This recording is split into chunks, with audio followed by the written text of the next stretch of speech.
Welcome to the Little Bit of Life podcast, the podcast that goes beyond the polished posts and into the heart of real stories. I'm your host, Tabitha, better known as Little on social media. Think you've seen it all, heard it all? Not quite. Here, we're diving into those unfiltered, real, and sometimes unexpected conversations that we all think about but rarely say out loud. Along the way, I'll be joined by special guests who have left a mark on my journey, adding fresh perspectives and unforgettable insights. So kick back, relax, and let this be your moment. You've earned it. Let's dive into today's story, one word, one revelation at a time.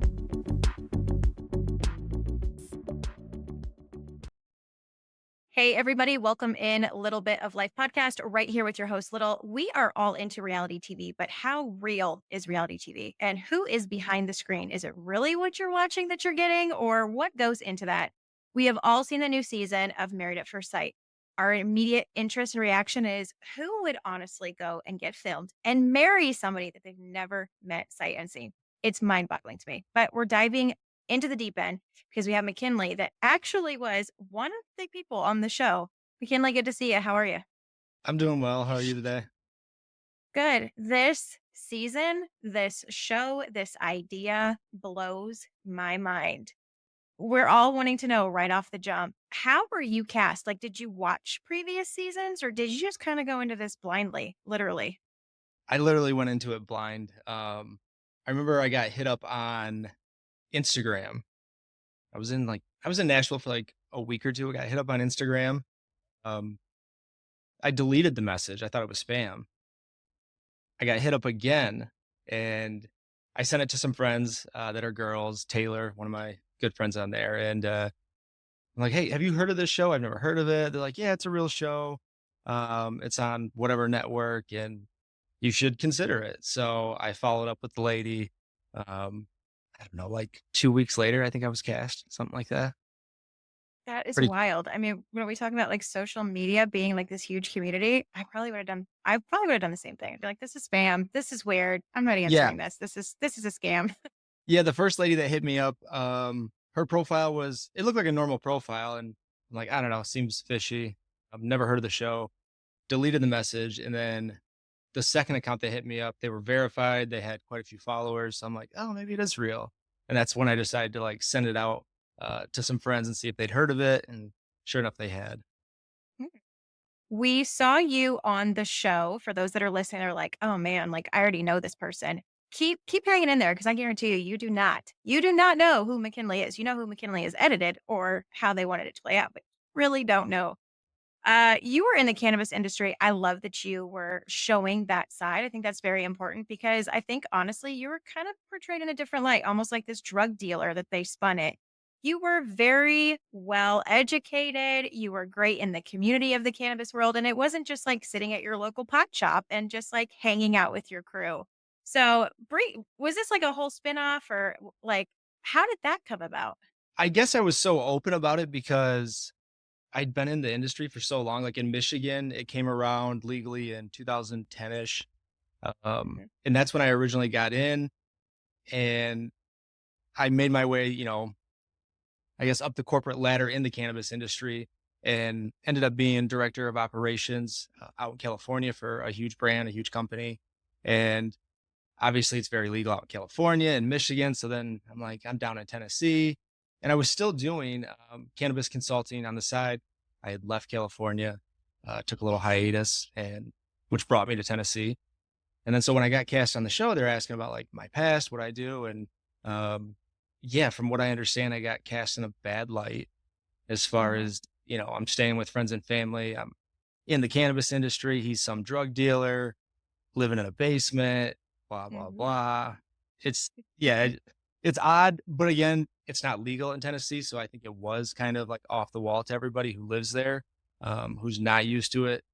Not to mention everybody on well, I guess I shouldn't say everybody on the show, but like everybody I knew there, they all smoke cannabis or use cannabis in one way or Mhm. another. Yeah. I feel like we're in 2025. If you're listening to this, you're like, I'm offended. I mean, you really might want to catch up with the times because cannabis, obviously, more people are going from non pharmaceutical to cannabis, and they're doing it for both medical reasons, they're doing it for personal reasons. it's really not like the mom and pop smoking on your back porch that's like this voodoo. So with people that are listening, like, oh, this is terrible, you might want to catch up with the times. It's 2025. I mean, when you say the word cannabis, it should be, oh, cool, whatever. Yeah. Yeah, I didn't think it was gonna be that big of an issue. And even at the time, like, I hadn't smoked in, I don't know, probably 6 months, a year leading up to, like, it's not like I was ever some huge pothead who just got high all day. It's like, when I did indulge, it was at night for a movie, like, I don't think people decipher the difference between, like, your local drug dealer and then somebody who is running multi-million dollar cannabis companies, like, it's a big Mhm. difference. So I think my big question is, what questions do they ask you? Like, what's your perfect person? That was tough. That's where I messed up. Um, and I that's not, a dig at anybody, but I was asked this multiple times and I've dated like a plethora of ethnicities, like there was never, so I was very vague when they're asking questions like, what's your perfect person? And I'm like, oh, just whatever, somebody nice, somebody who, stays active, takes care of their body, blah, blah, blah. Like I was way too vague. Um, and I had, ample opportunity to like change my answer because they asked you everything a million times. Um, but I don't know. I guess I was just going in so open minded Okay. to this whole thing. So I was trying not to, I don't know, put something like put a stamp on it, like, hey, it has to be this or it has to be that. So Right. Do you think in their matching, because obviously with other seasons, I feel like they do a pretty good job at matching maybe a couple of couples from what we see, but I feel like some of them are a recipe, no offense, for disaster because it's to create a storyline and drama. Do you feel like that? I I definitely feel like that. And I don't know that for a fact or anything, but like I take Chris and Nicole, for example. They are in love. They are a great Mhm. match. I'm still super close with them. We talk every week. We're always texting, calling, FaceTiming, whatever. Like they're a great match, and it worked out. And I couldn't be happier for them. They deserve it. I think you're right though. I think you have to throw a couple like curveballs in there to keep it Mhm. juicy, which is maybe I can see it being on purpose, but also the saying opposites attract. Maybe they're trying to pair me with somebody who has all these things that I'm not looking for and vice versa to, I don't know, open your mind and see where your issues are or where you can improve or what you actually might need. Mhm. But Through the journey, I think it's cool because you see, you're like, oh, well, I'm not like this, but I don't feel like you were negative out the gate. I mean, I'm going to defend you for those who are listening. Like, I mean, I'm sorry. This is my platform. Hey, nice to meet you. But you never said like, "I'm kind of, like, stuck in my ways." They made you seem like, I'm sorry, but like a complainer. And you always took notice of like, "Oh, well, maybe I'm not used to, like," which we'll get into, like, riding horses or, doing this or doing that. But you're like, "But maybe I could do better." Like, I see this as something that maybe you were matched with me to kind of take me out of my bubble. right. But I don't even feel like that bubble existed, to be honest. I mean, I'm definitely more introverted until you get to know me. Like once I'm comfortable with somebody, I step out of that comfort zone and I'm way more extroverted. So I think coming into it, the whole complainer thing, I don't know. I never really, it wasn't that I'm very sarcastic. Like Mhm, that's a Midwest sense of humor. Like if you're from Michigan, like we're very sarcastic. Same with like East Coast, I feel like. Um, so I can see how maybe my sarcastic vibe sometimes was a little much or came off as complaining, but I'm always working on myself no matter what it is. I think it's odd to say like I'm never going to change. I feel like that's a bad perception to have on yourself is like I'm stuck in my ways and I'm not going to change. So I was mhm. trying to be as open-minded as I could. I mean, as far as not being fun, like I'm not into horses. Like the horse thing, for example, that turned into a debacle of me and Dom had a joke. We were talking about horse riding that day, and I told her I had never rode horses, and I'm like, Mhm. I don't know, I'm just never into like it's never nothing I would go out of my way to do. But yeah, this I'm sure it'll be fun. Um, And then they were on camera and they asked something about the horses, and I'm like, yeah, I've been riding horses forever. Like totally kidding, thinking she's gonna play off of it. Not that it was, like, scripted or anything, but I'm just trying to that's my sense of humor trying to be funny, and it turned into this whole thing of, like, I'm a liar, I'm a complainer, I don't wanna do anything fun, and I'm just like, "What is going on?" Mhm. I think that's probably one of the scenes, there's quite a few, but I'm sure, like, everyone in my neighborhood's like, "What show is she watching?" Because 'Cause I'm like, "Who cares? Leave him alone. Why is this even relevant? You're not gonna be riding horses as your career the rest of your married life." Like, Yeah, I feel like they just really dug it in the ground. I was like, "Who cares?" And from what we I mean, the horse riding experience, I wouldn't even consider that riding a horse. By the time you, like, get the saddle on, you go in a circle, that's what we saw. It was kind of over and done with, so I don't understand why that was, like, such this huge, massive event that, like, made you look like a little complaining person that just wanted to sit all day and do nothing. yeah. I think we were on the horses for, like, I don't know, maybe 60 like, a minute, literally. We hopped on them, did this quick U. Fun fact, I actually had the old they get and I think this was on purpose too. They gave me the oldest, frailest horse out there, and he wanted nothing to do with me, and they put me in the back, so Dom's horse is shitting, the ones in front of her, so it's just all coming back at me, and I'm like, "You guys are you're playing with me, that's what's going on here." So we see everything from where they're really from what we see on our side of like where they're really delving into who you are, what you're looking for, like giving you all the, the 20 questions of life that probably were things that we wouldn't even think of asking. But we're going to go right into the wedding. The clip is short. You obviously are going to be marrying somebody you've never seen, you've never met, you don't know their name, you know nothing. That is so scary and terrifying. Like my face says everything. So I know I would fail this. I'd be like, can I pass? Like, can I leave? Was it like a long wedding or I mean, do they have you standing there? Some people wonder, like, do they have you standing there forever? Is it like quick one and done? Let me get a drink of water. So, the first thing that I didn't like, which I also get, was we were limited to who we could invite. And I understand that because you can have some big grand wedding that says TV. But also the other thing was like I had certain friends and family that I had wanted to be part of the group that I could bring, but because of COVID at the time, I mean, I know we were like a year or two off of it. There was still things that we had to abide by, and that was one of them being vaccinated at the time. So like some people I wanted couldn't come. And that was kind of different. So you don't know what to expect when you're going into this. You're like, okay, I have some of my family and friends here. I'm meeting a whole different group of people. I'm marrying this person that I don't know. And they take you in, like it's a whole ordeal. It's all day. You get in bright and early to the hotel. You're filming all day.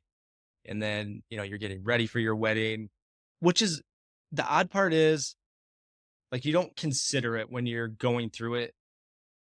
You don't really have like a window of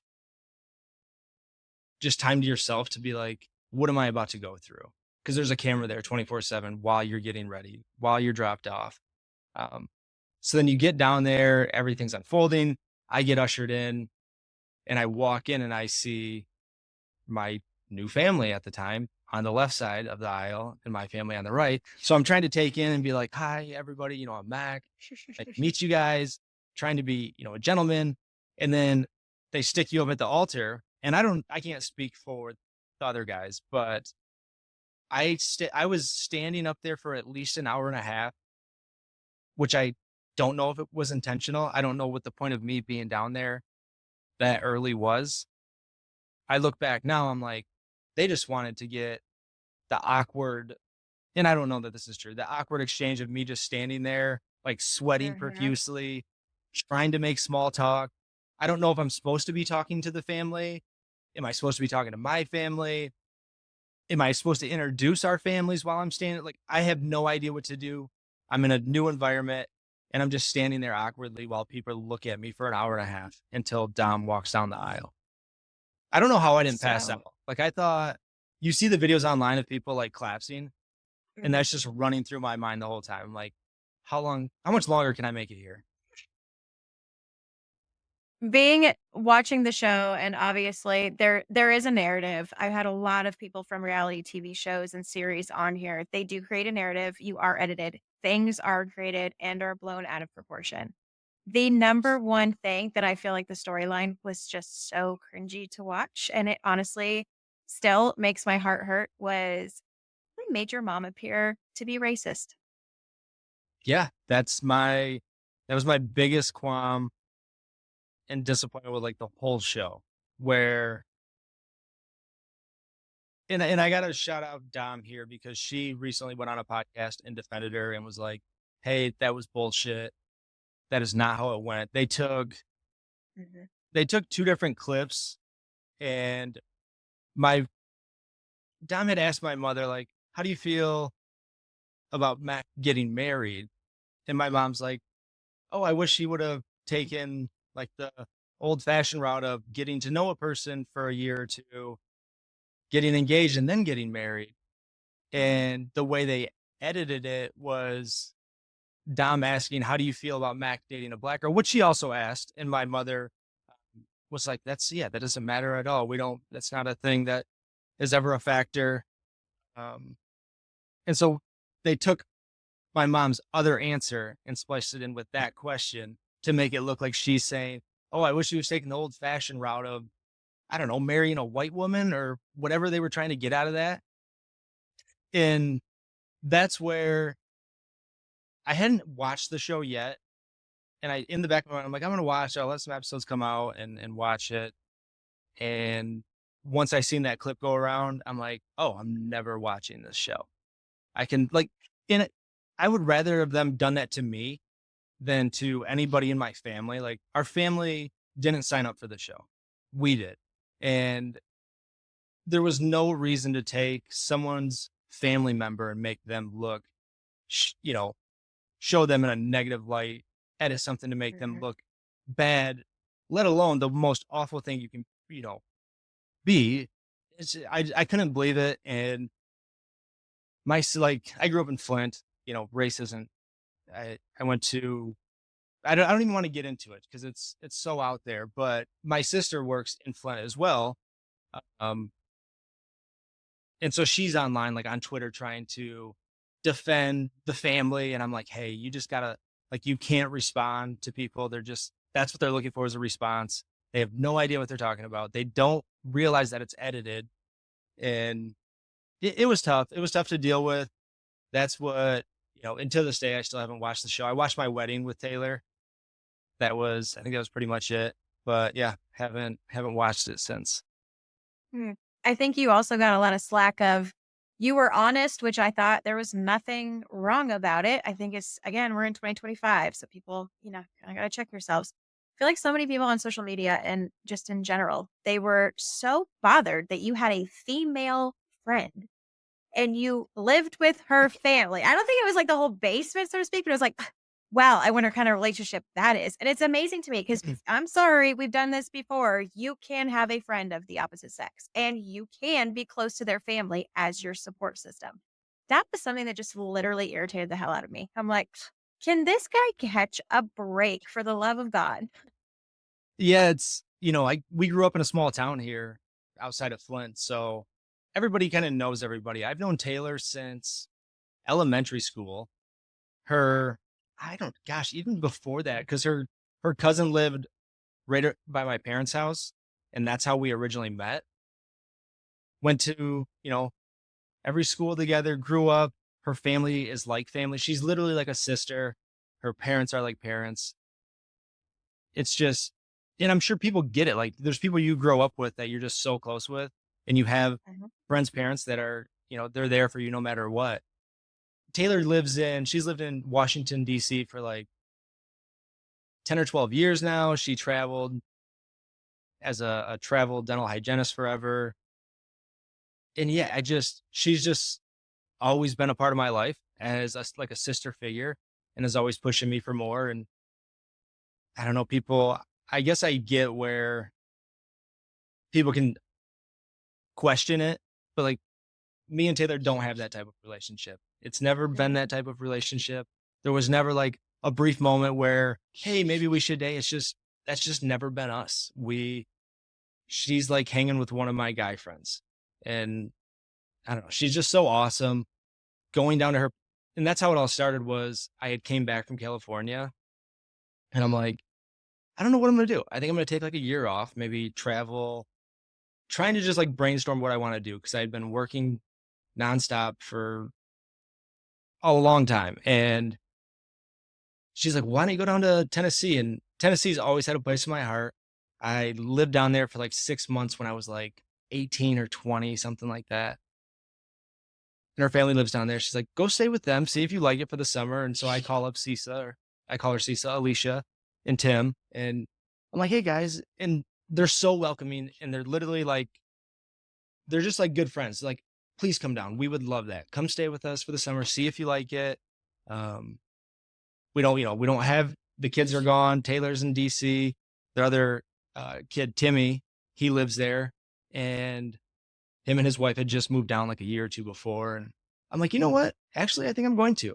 So I shot down there and I think I took clothes for like a couple of weeks. I'm like, let me feel it out. Let me see what kind of work's going on down here. Can I find a decent job, something to bring some income? And then if I like it after the summer, a couple months, then I'll move here. I'll rent a house, buy a house, rent an apartment, buy a condo, whatever I'm going to do. And I don't know. I was there 2 weeks and met these guys who I'm very entrepreneurial. So I'm always looking for my next avenue of like, what can I get into? What can I help build? I like building something new or from the ground up. And I'd meet like minded guys. Be like, hey, we have this contracting company. We do this type of work. Why don't you come join us? And it's not like crazy hours. It was a perfect fit. And around that same time, I get hit up by the show. So I'm there for like 2 weeks and I get the messages on Instagram and hit up some friends. And they must have been pretty late in the process, or obviously were, because I mean, I'm talking another 14 days. I am at the hotel downtown being filmed from, I've been in Nashville for 2 weeks, maybe three at the most. And I'm already filming for a show. I don't have time to really go. Cause like I look back now, I'm like, should I have just ran and got an apartment to like not be this guy in the basement to which I don't know, it wouldn't even have made sense, but I guess it wouldn't have hurt. I just didn't think that much into it just because that's who I am. I'm like, Mhm. the money thing wasn't an issue. It was more like, I don't know what I'm doing yet. I don't want to sign a year lease if I'm gonna not have something I want here in the next month or so, or summer ends and I'm like, I'm gonna go back to Michigan. I'm gonna go back to California. Weird weird situation to be in. Everything unfolded super fast, and I don't get the grace with that online where people are like, "You're a moocher, you're mooching, you're a, a drug dealer living in your friend's basement." I think it's hard too because when you're in your 30s and you're in your 40s, I mean, even some people in their 50s that are listening and on this platform, I feel like it was kind of just a really bad angle of like, even when you were married and like, obviously the editing and stuff we'll get into, but it was like, oh, well, I mean, I don't wanna move. You're like, "Okay." And it was almost like they had this, like, pinned on you that you didn't wanna commit to Nashville. You don't have children that are in school districts, you can go Yeah. anywhere. Even if you're married, you can go anywhere. Like, obviously, you're very nonchalant, you're very like, "Oh, if this is an opportunity that presents itself, like, hey, come with me." Your partner, especially your wife, should be like, "Yeah, I will find something that benefits me in this new town. This is an adventure." You married somebody not even knowing their name. So why would it be a problem of like, "Hey, if you don't wanna live here, it's okay." I feel like you got the short end of the stick. You got a lot of short ends of the stick, to be honest. Oh, they loved when to the end of the show where I'm like, where I ended up getting a job offer in Michigan that was really good, and I could never make that in Tennessee. And I'm like, well, yeah, I'm gonna take it because even though I love Tennessee right now, I just came off this show and this is a really good offer and you know, I'm gonna take it. And then everyone's like, oh, you the gist was told you so, knew this was gonna happen. We knew you weren't Mhm. committed to Nashville. You planned to move home the whole time. It's like, no, I didn't. I literally planned to stay, like had my marriage worked out. I love Tennessee. And even in the future, I can still see myself living in Tennessee. again at some point or for the rest of my life or retiring there, whatever it is. It just yeah, they loved that I went back to Michigan so that they could kinda use it Mhm. against me. As soon as they're like, "Oh, so we heard you moved back to Michigan." I mean, I was like, "Oh, assholes." Like, I just knew where it was going. I'm like, "Come on." So Yeah. it brings me to obviously editing. We're going to talk about probably one of the females that was most talked about. I adore her. I mean, I'm comfortable in my sexuality. I think she's hot. We're talking about Gina. Yeah. Man, did they blow up a DM. Are you the I gotta ask because people are listening. Are you that like stingy guy that's like coming underneath, like the shadows hitting that DM? Or what was that scenario about? So I have to ask because I haven't watched the show. Mhm. Did they show the DM? No, I wanted them to, but they didn't. Exactly. They didn't show the DM because it was a picture, and I could be wrong. It was a picture of Gina. They were at one of the retreats, and I wanna say, like, Nicole, Kirsten, whoever else was in the picture, but, like, Gina's up front, and I did. I sent, I think, heart eyes and, like, an angel or the halo one or something, or heart eyes and a smile, whatever it was.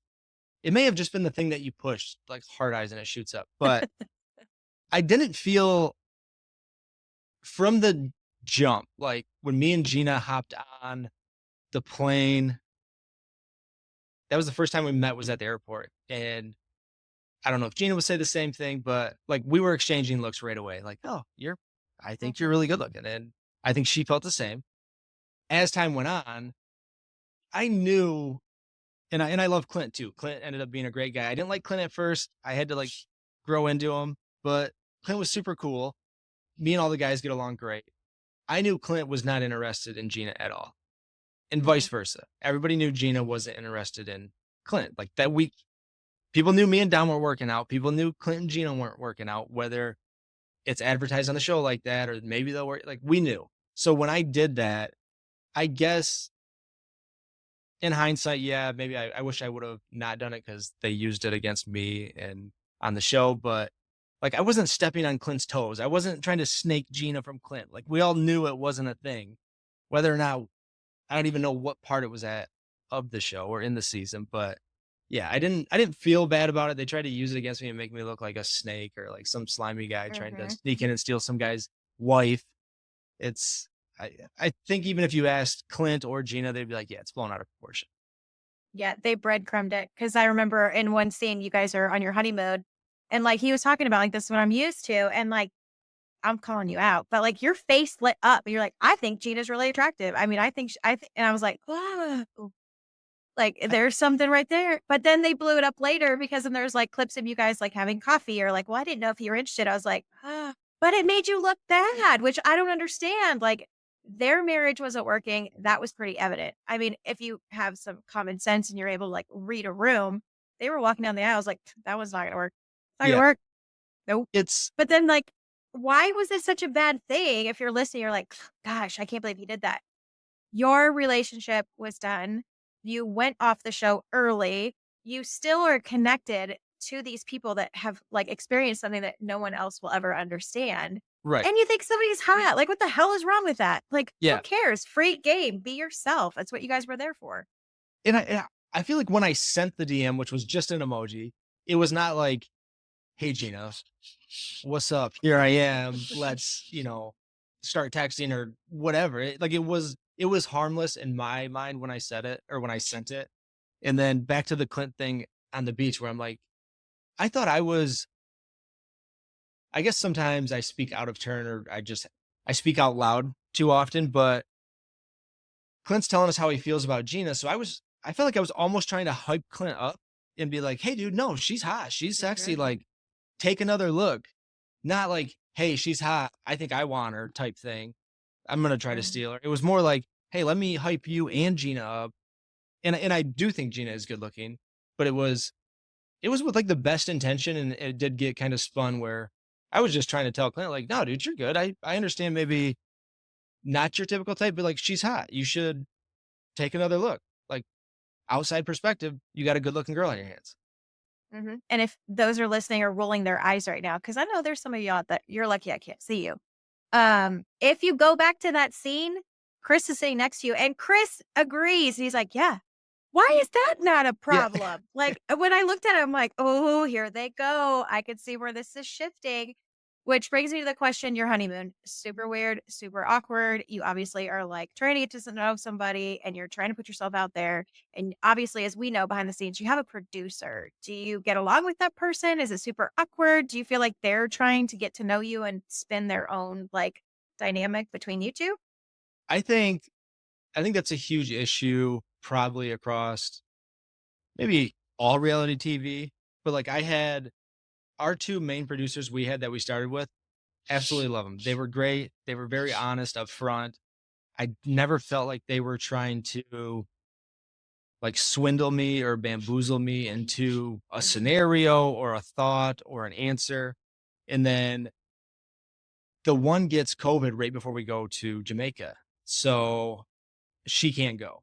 The other one does, and then they backfill our producer with somebody new who I think is very experienced, has been with them a long time, whatever. I could be wrong about all that, but this person was awful. And 20,000 foot view looking back now, me and Dom, not that we would have made it. I think we would have came to the same conclusion, but we would have had a lot better run if it wasn't for that producer where I just felt like she baited both of us on certain things and was like, "Oh, he said this, she said that," and, like, things were never really even said. That is where the whole complainer liar thing got spun on me that I ended up finding mhm, out later, but luckily, like, that is I wanna say I mean, it's not what ruined me and Dom, but had it not been for that switch, if we would've had our original 2 producers on the honeymoon, I think we would've made it to the end of the show. And I mm, don't and that's not a knock on the show because the heads of the show who, like, are there that we work with, those guys were great. Like, I really loved everybody. Everybody was super cool. Everybody was really nice.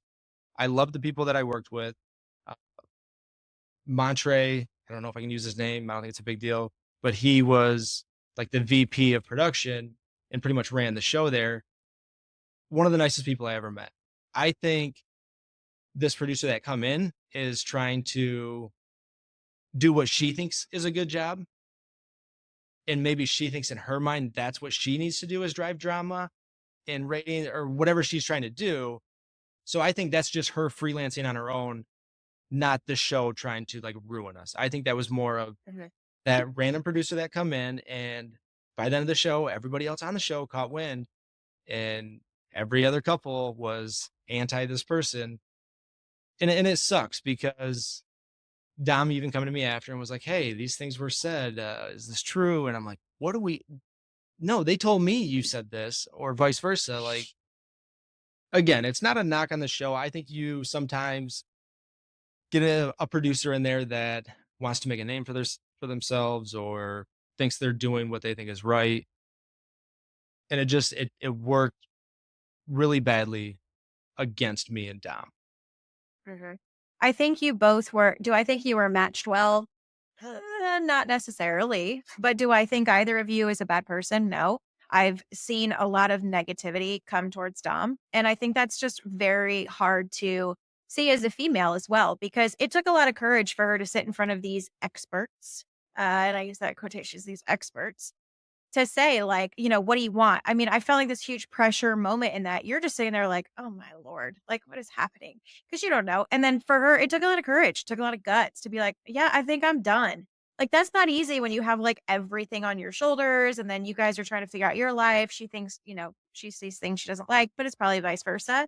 So, I think, I feel really bad, and I see a lot of people really just bashing her of like, "Oh, he's this great guy," but I see the other flip side of like, "Oh, he's this terrible, mean person." I'm like, "But do we really know who this person is? Yeah. Or did we just get an edited, downplayed version?" Which is why I reached out to you. It's funny, everybody, when I like do my polls and stuff, they're like, "Oh, I hope you have Clint on. He's so funny. He's like such a character." And I'm like, "No, I'm getting the one that we actually didn't get to fully see because you didn't get a chance." Yeah. And now, like, following your social media, like, I'll put all your information in the bio description. Ladies, he is single. He is dating. And he is like, very well in regards to mental and like physical, everything is good. So the DMs are open. We'll just say that. But I also know obviously those of the show also are very well known for another show. I've actually had quite a few people. It's the perfect match. And I feel like you didn't get matched well. So would you be interested if like it kind of came up? Would you be on like another show, aka if you're listening to Perfect Match? Like we want you to find your match. Like, did reality TV scar you or like you're ready to go? No, I don't think it scarred me. I honestly enjoyed the experience. Again, like, our producers were awesome. I couldn't be happier with how that went. The heads of the show were super cool, reassuring, took care of you. I think we had one little bad apple in there that messed with me and Dom, and that kinda messed things up, but I would absolutely do Perfect Match, and it's the same production company, which is Kinetic, but yeah, I think something like that would be awesome. I don't think I would do Married at First Sight again. That's off the table, Sure. but something like Perfect Match, I think would be very cool. I'll have to check online and see if it's something I can apply to. Yeah, I would watch that. I think also it's something we always want to know, especially when it comes to reality TV. When you're dating, let's say you're on a date, do you disclose this like straight out the gate of like, hey, like if they don't recognize you, like let's just say you hopefully maybe meet somebody organically. How do you bring that up of like, hey, I was on a show where I was filmed and I married somebody I don't know? Like, I've ran would you into it like I've ran into it both ways where, like, if I meet somebody and I'm talking to them, I never lead with it. I'm never like, "Hey, I Mhm. was on a show, so might wanna, like, go out with me or entertain me." No, I think it's cringy to say that. So, I matched with one girl on a dating app, and we briefly talked, went on a date, and then after, because I don't think she had Instagram or anything, she had found out I was on the show, and she was kinda weirded out by it. She didn't like that I had followers and blah, blah, blah. And so I've heard both sides where it's like, "Oh, well, they probably found out who you are or we're on a reality show and don't wanna date you." But on the other Mhm. side, it's like, I don't wanna go in and kick off a date or a meeting or a relationship like, "Hey, I was on a show," just so like, it's not that big of a show. I mean, I'm sure it does fine ratings Mhm. wise, but it's not like we're not famous. You know what I mean? Like, I still have a job. I'm not a celebrity. We're just normal people. So, I never lead with it. Eventually, it comes around or they see me on social media. And again, you get the same questions, "How was it?" Nothing too crazy, and for the most part, people don't care, like, it's not that big of a deal breaker, so I can't Mhm. complain, yes.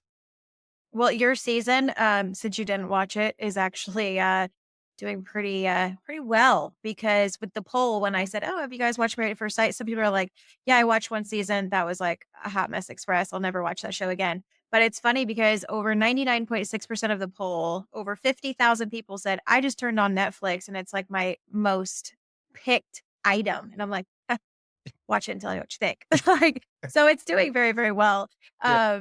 And the funny part, because we always, as we're watching this, if you guys are watching our episode here on YouTube with us, you're gonna sit here and be like, man, he looks really different. We talked obviously before filming this and getting this Yeah, set yeah. up, and you're like, I want to talk about, and I got to throw it out there. I want to talk about my hair.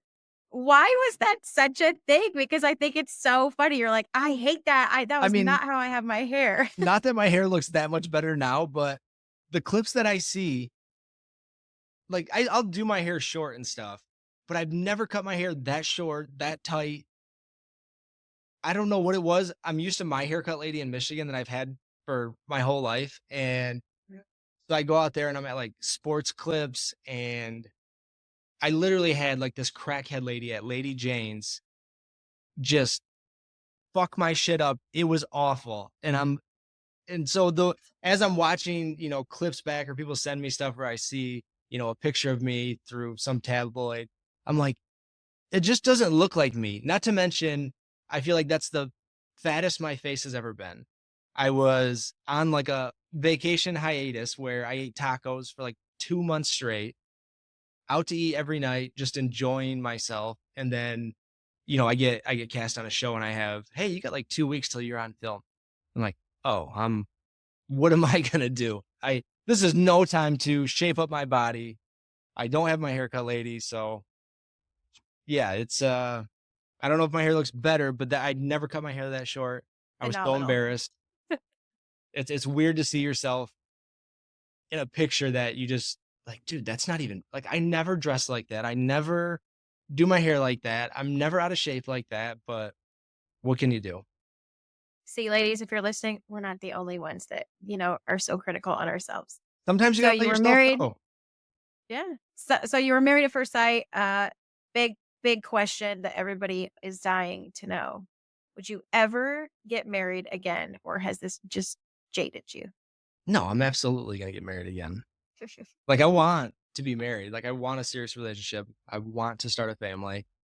That's always the goal. I'm getting older, not that I'm trying to rush one, but no, I'll 100% be married again.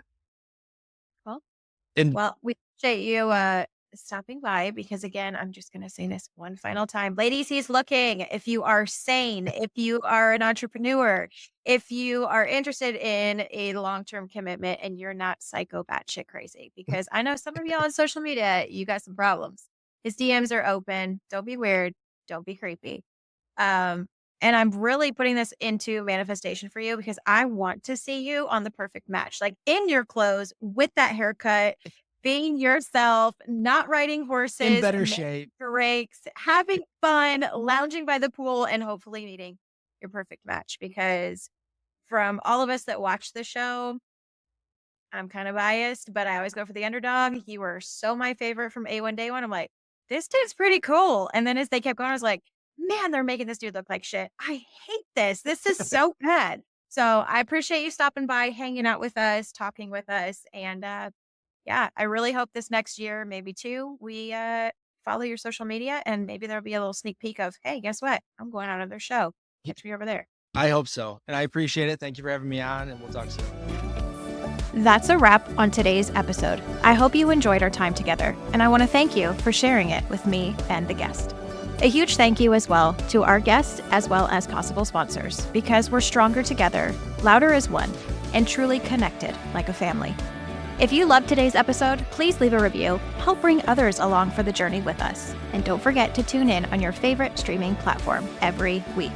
Make sure you subscribe to the YouTube channel, Little Bit of Life Podcast, so you can be part of the action and, yes, part of the interview with our video content. Thank you again for joining me, and I would love to have you come on as a guest. If you're interested, send me a message. Until next time, remember, be good to others, be good to you. See you next time.